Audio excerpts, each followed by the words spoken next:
So why is it important to know the difference between compensatory and punitive damages?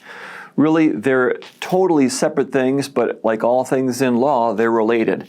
Compensatory damages are the damages that simply compensate you for your injuries.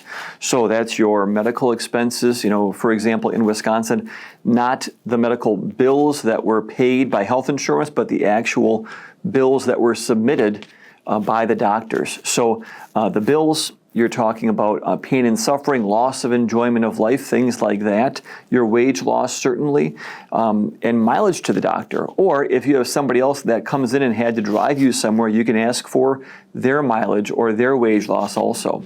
So all those things are compensatory damages. That's just getting you to a spot that you would have been had the crash not occurred. Punitive damages are separate.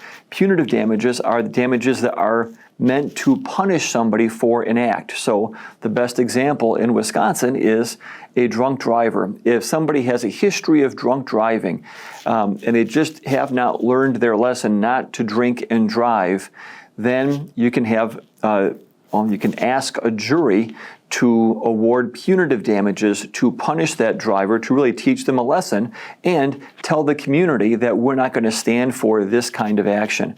So really that's the kind of damage that is one that you're punishing and hopefully stopping that kind of activity, because it's known then that not only are you going to pay for all the damages you caused, but you're going to pay for extra. And the extra is the punitive damages.